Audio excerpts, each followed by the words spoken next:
saya ada inisiatif dan ada istilahnya akhirnya bikin ada batik legenda seperti itu baru tahun 2005 kalau nggak salah ya. Tapi dulu yang pertama kali saya produksi itu Joko Tarub. Iya, Joko Tarub dan 7 Bidadari yang pertama kali saya bikin untuk batik legendanya.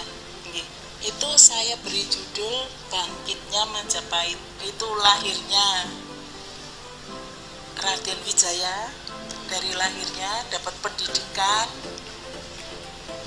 terus ada pelajaran-pelajaran yang istilahnya untuk dia nantinya dijadikan istilahnya penerus tahta kerajaan ya. Sampai di ujung sana itu. Iya, sampai dapat wahyu. Ini dapat wahyu sampai dengan gerbang kejayaan Majapahit. Kalau yang ini keistimewaannya, yang pertama kita memang pakainya bahannya satu bahan kereta kencana. Jadi sebelum diproses itu batik itu direndam mas selama 3 malam, terus dikasih minyak wijen ya, minyak zaitun ya. Itu sampai dicuci sampai memang benar-benar lilin yang ada di batik itu yang ada di bahan itu keluar semua.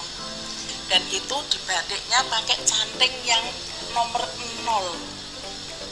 Kan canting ada nomor 0, 1, 2, 3, 4. Nah kita pakainya nomornya nomor 0. Dan yang ini prosesnya hampir 2 tahun. Terus untuk harga jualnya khusus yang ini Bangkitnya Majapahit itu harganya 120 juta.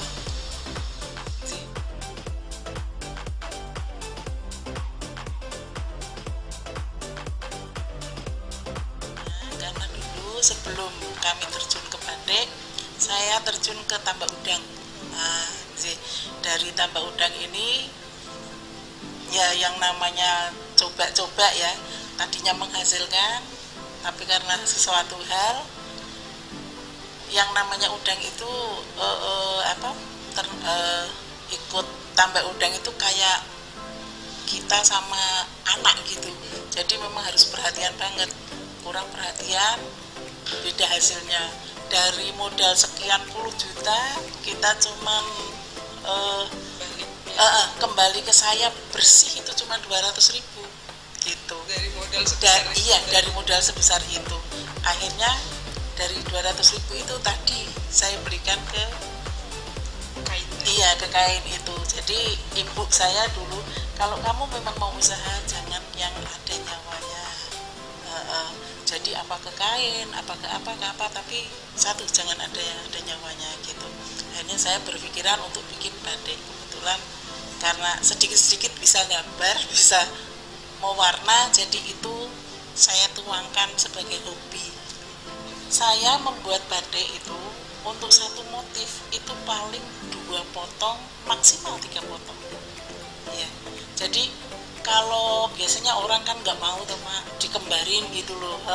Jadi apalagi kalau orang pesen satu potong gitu, udah orang itu pesen kita sudah nggak produksi gitu ya. Jadi apapun yang namanya usaha itu pak, kejujuran dan kepercayaan itu yang utama.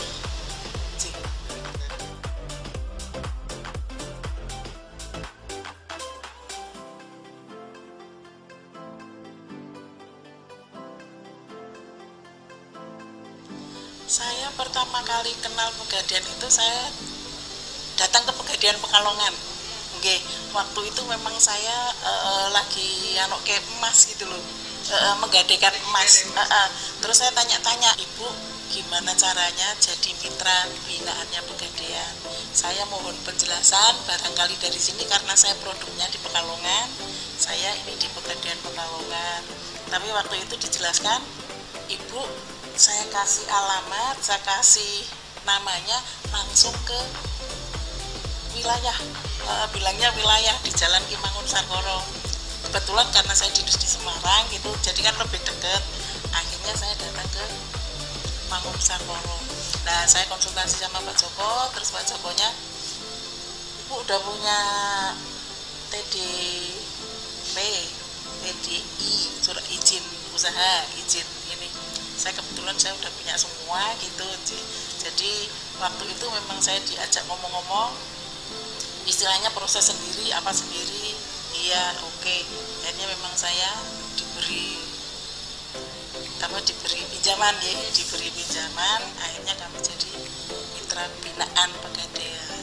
Manfaatnya banyak sekali ya. Kebetulan waktu itu kan memang saya diberi istilahnya modal binaan dari Pegadaian Semarang itu. Saya kebetulan waktu itu memang pas ya, intinya jatuh ya Mas ya, pas jatuh gitu. Nah saya memang dari situ ya sedikit demi sedikit akhirnya bisa bangkit kembali. Terus sama Pegadaian kami juga ya perhatiannya luar biasa sama kami. Ada event saya diikut sertakan, ya saya diikut sertakan di Jakarta udah 3 kali. Terus kemarin di Jogja sekali. Terus akhirnya kemarin mau berangkat IMF itu kan karena katanya personnya nggak boleh berangkat, hanya barangnya saja.